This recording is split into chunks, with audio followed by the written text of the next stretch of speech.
Out of the dark forest, I was hitchhiking from Leipzig, Germany to Paris. He was a French man, a somewhat dirty and unshaven driver, small and shabby. He agreed to give me a ride in his car, a ride with him to Paris where I needed to pick up my paintings from an exhibition I had there. It was October.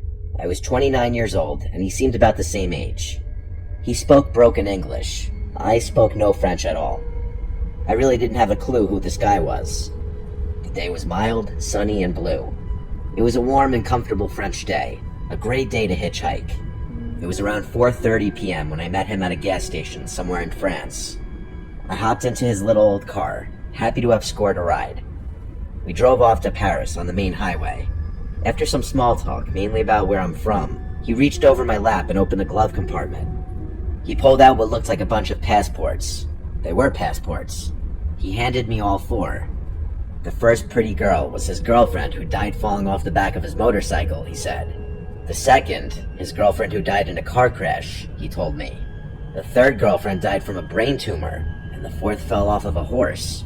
He said, "I'm such an unlucky man." I agreed he was unlucky. The uneasiness started then, and only grew as the miles rolled on. He was in possession of 4 young women's passports. Soon after showing me the passports, the man said he wanted to take a shortcut to Paris. It wasn't really a question to me. Excellent, I thought. Get me out of here ASAP. I assumed we would cut through some charming French villages on secondary roads, past houses and farms. But no. Instead, we turned off onto an implausible dirt road off the main highway. Uh-oh, I thought. Not good. But I kept silent. Why we keep quiet is a mystery, perhaps because of our dumb manners. At first, the road was out in the open, through a field. We rolled over the typically vivid green French hillside until we finally reached the oncoming heavy woods. The road narrowed.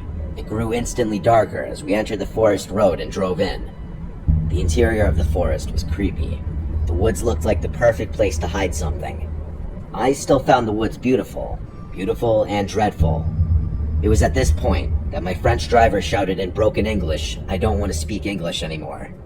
This was definitely not a request. Then silence. Uncomfortable silence in the darkening forest. I started to feel a small trickle of adrenaline in my body. My fight-or-flight instinct was warming up. Communication had now officially ended. Just silence. I pondered this because I knew I would surely have questions as we would get deeper and deeper into the thickening woods. I knew, though, that I wouldn't ask anything. Nothing. It was now 5 p.m. and the sun was fading fast. The woods grew darker. The driver seemed so tense, and I could tell he was in deep thought. I noticed his lips moving almost imperceptibly. It was rigid, snake-like. I myself had moved my hand to the car door handle, a movement I'm sure could not have been missed. The car was slowing down, and did not say a word. Was I gonna die now? Did he have a gun? I looked. All these questions ran through my head. My life was now surreal. This was not my plan. Maybe I communicated with my captor in some secret way. Maybe I gave off some kind of male pheromones perceptible only to men facing off. I possessed my own rage issues, and I was not going down without a fight. That I knew. There would be no begging or cries of mercy from me. Not to this fucker. I also had my own secret storeroom of crazy. I was big and strong at that time. Road tough through my travels, and there's no substitute for my nothing-to-lose stare. That is all I gave him. Something very primitive transpired between us then, I think. Rather quickly, in a matter of seconds. It's a sort of inner calculus as to whether one can overcome, stop, or kill the other guy or not, and all its peripheral considerations. Not the least blood, gore, strength, and alas, dying. I don't think these calculations are the same when the victim is small and scared, begging and weak. I think between those two uneven people, it just becomes bloodlust, power, panic, scratching, and doom. 5:12 p.m. The car was now moving really, really slow. I entered a very strange and new place in myself. I was transformed with very little preparation, transformed into a potential killer myself. Maybe my chauffeur could read my mind or my body language, or sense my intent, or see my hand on his dirty door handle. It was the moment of truth. And then we suddenly started to speed up. Thank God, out of those woods. Odd how these memories have come back to me as I write this. Some memories I'm not certain of, like, did he say he had to hit one girlfriend with a shovel because she attacked him and would not be quiet and leave him in peace? Did he really explain the 2 backpacks on the back seat? Did I not hear that on purpose? Did I later imagine those words? Did I see more passports in his glove box than the 4 he pulled out? Why didn't I say stop the car after the passport show? The road began to widen, and we emerged out of the dark forest into the setting sun, dark red and orange in the sky. I could hear and then see the highway now. I saw tiny houses across the highway. I had no idea where exactly I was. The Frenchman asked me if I wanted to spend the night at his house. We could eat dinner together. Quick film of his filthy torture chamber basement ran through my head. I politely said no, my first words spoken since the order not to speak English. I sincerely think that had I broken that command and blabbered something in the woods, my story might have had a different ending. It all came down to silence. I can be silent, sometimes one needs to be, to contemplate the next move.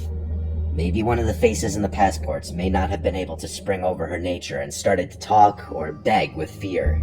Would that have fed the killer's darkness, his evil? Who really knows? I got out at the side of the highway, and with night settling in, I watched him drive away. I never went to the police because I didn't speak French, and I thought maybe my imagination was just too damn active. I yelled something into the night sky, just wondering what the hell just happened. It was fully dark now. I was now exhausted after that little adventure, and I soon fell asleep on the side of the highway. The next morning, I was worried what the new day would bring. I looked at my hands. Am I still alive? Jump ahead 20 years, and I'm teaching a German business student English in a cafe on a boulevard in Leipzig, Germany. For whatever reason, we discuss this topic, hitchhiking, and I tell him my story. My student promptly whips out his smartphone and Googles French serial killers. Then he shows me pictures. There he was. I was shown a photo of serial killer Patrice Allegre.